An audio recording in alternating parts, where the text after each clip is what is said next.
Selamat berjumpa kembali wahai para pembelajar, masih dengan saya Agus Eko Madyo dan kita masih membahas mata kuliah arsitektur kota. Kita akan membahas ya the architecture of the city in action. Karena di sini saya meminta mahasiswa saya untuk mengamati fenomena arsitektur kota yang ada di lapangan yang mereka amati sehari-hari. Nah, ini adalah untuk mengartikulasikan ya materi-materi kuliah yang sudah saya sampaikan di kelas, itu relevansinya dengan apa yang mereka lihat, rasakan dan amati di sehari-hari itu jadi relevan. Ya, kali ini materi yang ingin saya exercise adalah tentang bentuk kota. Nah, betul ya, materi ini merujuk pada bukunya Spiro Kostov yang berjudul The City Shaped. Nah, dari namanya kalian tahu ya, Spiro Kostov pasti orang Eropa. Ya, jadi dalam buku tersebut Pak Kostov memang mengambil contoh-contoh kasus kota-kota yang ada di Eropa. Nah, pertanyaannya, bisa nggak ya kerangka pemikiran dari Spiro Kostov itu digunakan untuk melihat dan mengamati arsitektur kota yang ada di Indonesia? Nah, secara virtual nih, sudah ada dua mahasiswa saya, Aninda dan Joan ya. Aninda ada di Blitar dan Joan ada di Solo. Nah, katanya sih mereka akan mengajak kita jalan-jalan di kedua kota tersebut ya, menyusuri tempat-tempat asik ya, artefak kota di kedua itu, di Blitar dan Solo ya. Dan mereka mencoba untuk menggunakan kerangka pemikiran dari Spiro Kostov untuk menjelaskan arsitektur di kedua kota tersebut ya, Blitar dan Solo. Saya sapa dulu Aninda gitu. Halo Aninda, sedang ada di mana dan sedang mengapa ini? Halo Pak Agus dan teman-teman semua. Sekarang aku lagi ada di bawah pohon yang berada tepat di tengah-tengah kota Blitar, yaitu di alun-alun kota Blitar.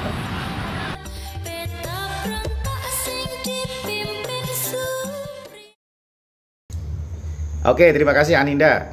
Sementara di tempat lain ada Joan nih. Halo Joan, mau cerita tentang apa ya? Halo Pak Agus dan teman-teman.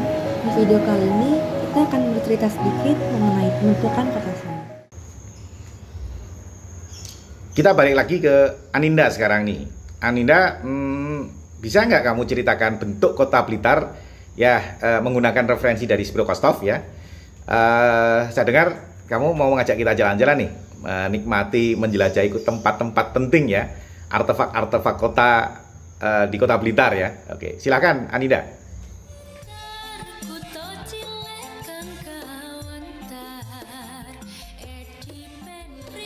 Karena lagi ngomongin materi soal bentuk kota, menurut Kostov, bentuk kota dilihat sebagai artefak yang di dalamnya ada urban proses.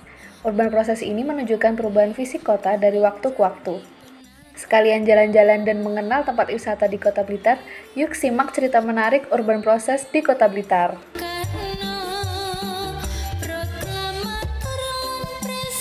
Jadi, alun-alun dan bangunan di sekitarnya merupakan pusat pemerintahan di kota Blitar sejak zaman Belanda dulu, yaitu sekitar tahun 1875. Pada zaman itu, alun-alun menjadi tempat dilaksanakannya ritual rampokan macan atau adu macan.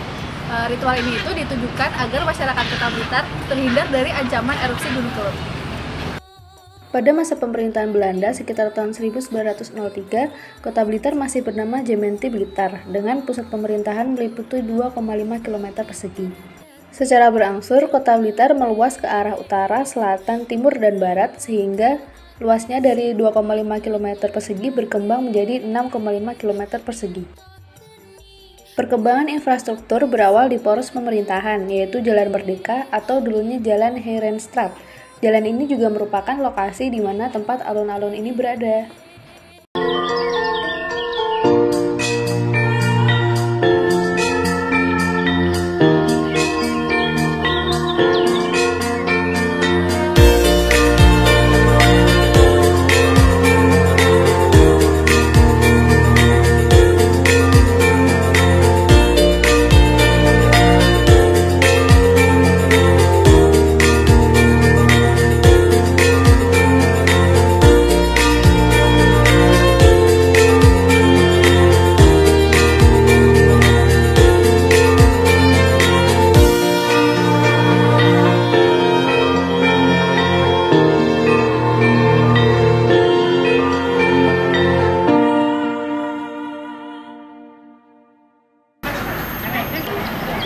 Lihat nih teman-teman, suasananya klasik dan vintage banget kan? Di mana ya kira-kira ini? Oke, sampai juga di lokasi selanjutnya. Jadi sekarang aku ada di Istana Gebang. Rumah ini adalah rumah tinggal Bung Karno waktu kecil yang sekarang dikonservasi menjadi tempat wisata. Istana Gebang ini berlokasi di Kelurahan Sananwetan, Kecamatan Sananwetan, Kota Blitar. Nah, tempat wisata Istana Gebang ini merupakan salah satu monumen sejarah yang terkenal di Kota Blitar. Dan tempat wisata ini itu turut berkontribusi untuk menonjolkan nilai historis dari Kota Blitar. Nah, kalau menurut teori ciri kota dari Spiro Kostow, lokasi ini merupakan salah satu bentuk komponen monumen frame dari Kota Blitar. Nah, mumpung lagi ada di Sananwetan, jadi balik lagi ngomongin ke pembentukan Kota Blitar. Tahun 1928, Kota Blitar masih disebut Residensi Blitar. Pada saat itu, Kota Blitar yang awalnya seluas 6,5 km persegi berkembang menjadi 16 km persegi, meliputi 12 desa, yaitu Kepajen Kidul, Kepajen Lor, Kauman, Bendo, Sentul, Pelosok Rep, Karangtengah, Sananwetan, Bendogerit, Karangsari, Sukoharjo, dan Turi. Pada masa ini infrastruktur mulai berkembang pesat, mulai dari sekolah, gereja, stasiun, dan lain-lain. Oke, yuk kita ke tempat selanjutnya.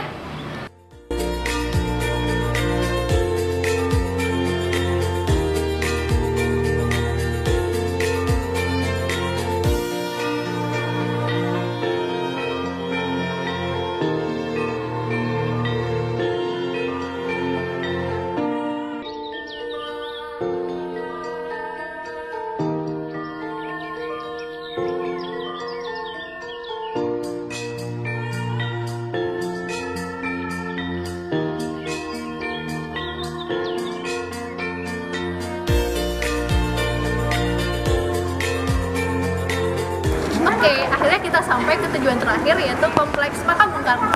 Jadi tempat ini merupakan wisata andalan yang ada di Kota Blitar. Kompleks Makam Bung Karno terletak di Jalan IR Soekarno nomor 152, Bendogerit, Kecamatan Sananwetan. Nah, jadi lokasi makam Bung Karno ini berdekatan dengan daerah Sentul. Nah, ngomong-ngomong tentang Sentul, dari tahun 1928 dengan perkembangan terakhir yaitu sebesar 16 km persegi, di tahun 1982 Kota Blitar berkembang lagi menjadi 32,57 km persegi dengan meliputi 3 kecamatan dan 20 kelurahan.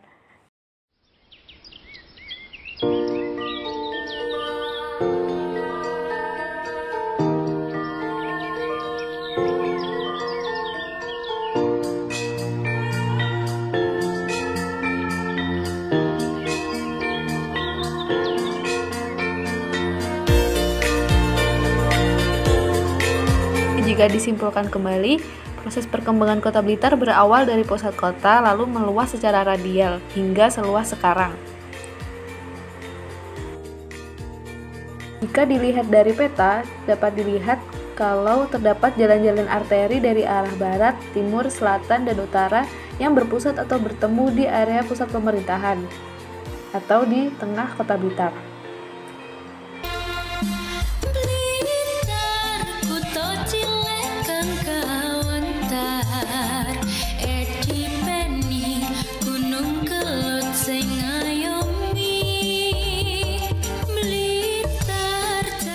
Wah, ternyata bangunan-bangunan di Kota Blitar, tempat-tempat penting di situ itu ya, dan kalau dalam arsitektur kota disebut urban artifacts ya, banyak menyimpan cerita mengenai sejarah dan perkembangan kota ini ya. Dan lewat Aninda ya, secara virtual, saya akhirnya belajar juga tentang apa yang disebut Spiro Kostow sebagai the urban process ya, proses berkembangnya atau terbentuknya sebuah kota.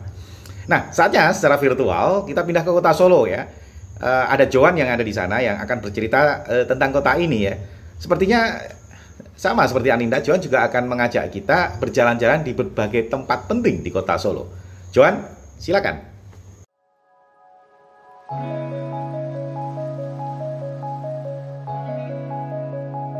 Kayaknya lebih seru kalau kita langsung aja ke lokasi.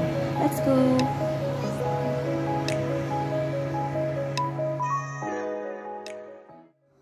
Sebelum sampai di lokasi, kita bahas sedikit mengenai Kota Solo. Kota Solo adalah salah satu kota yang memiliki sejarah panjang dalam proses pembentukannya, di mana berawal sebagai kota kerajaan hingga menjadi kota yang modern.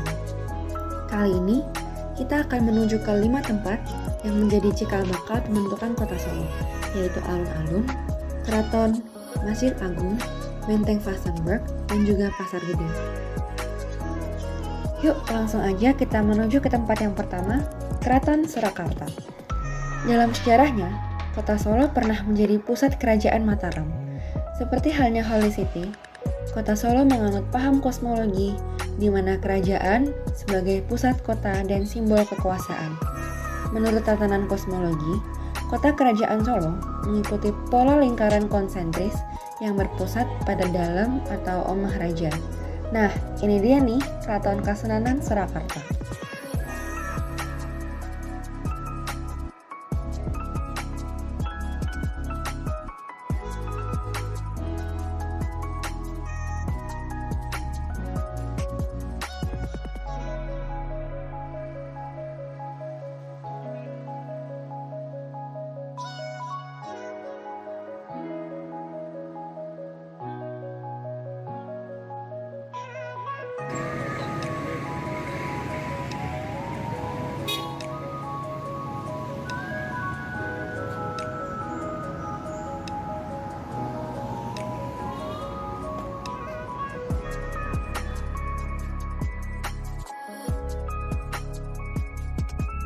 Selanjutnya, kita akan menuju ke tempat yang sering kali digunakan untuk event-event kota dan juga masyarakat sekitar untuk berkumpul. Ini dia, alun-alun. Alun-alun merupakan salah satu landmark kota Solo yang berperan sebagai simbol kekuasaan raja terhadap rakyatnya. Terdapat 2 buah alun-alun, yaitu Alun-Alun Utara dan Alun-Alun Selatan, di mana Keraton Surakarta berada tepat di antara keduanya. Jalan utama yang membujur dari Alun-Alun Utara hingga ke Alun-Alun Selatan menjadi cikal bakal akses kota.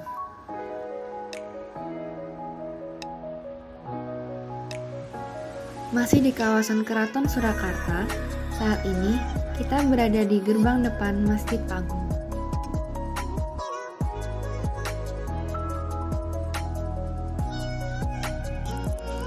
Keberadaan Masjid Agung merepresentasikan simbol raja sebagai wakil Tuhan atau Khalifatullah.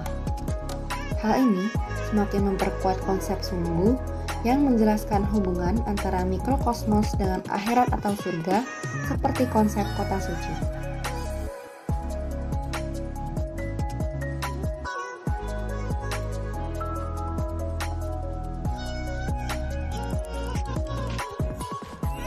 Seperti yang kita lihat pada bangunan keraton, alun-alun serta masjid ini didominasi oleh warna biru yang melambangkan laut dan langit, yang berarti kota kerajaan Solo memiliki pandangan yang luas.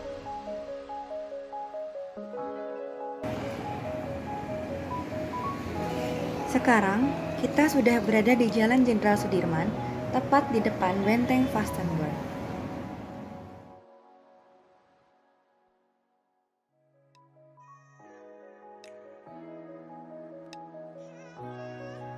Kota Solo juga membawa konsep spasial kota Jawa kolonial, yaitu perpaduan antara kota modern dengan jalan militer dan rel kereta api.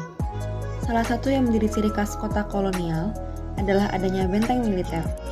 Ini dia Benteng Vastenburg. Pada zaman dahulu, benteng ini digunakan oleh pemerintah Belanda untuk mengawasi pergerakan Keraton Kasunanan Surakarta.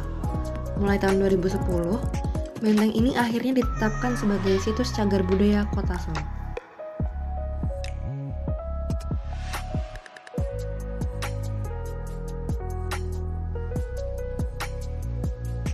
Nah, akhirnya kita sampai di tujuan terakhir kita, yaitu Pasar Gede. Dalam tatanan kosmologi Kota Solo, pasar menjadi simbol dari kemakmuran sebuah kota. Awalnya, pada zaman kolonial Belanda, pasar ini merupakan pasar yang sangat kecil. Namun, seiring dengan berkembangnya zaman, lokasinya yang terletak di kawasan keraton dan pecinan, menjadikan Pasar Gede menjadi pasar terbesar dan termegah di kota Solo.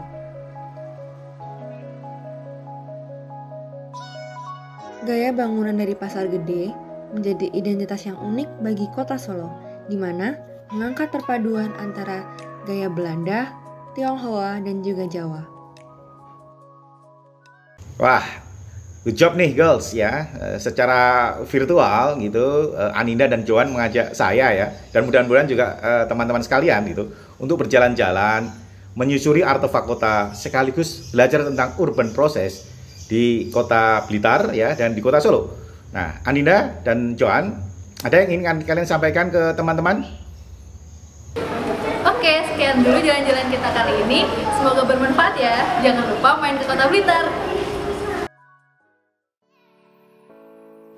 Nah, sampai di sini dulu nih cerita jalan-jalan kali ini. Semoga bermanfaat. Dadah!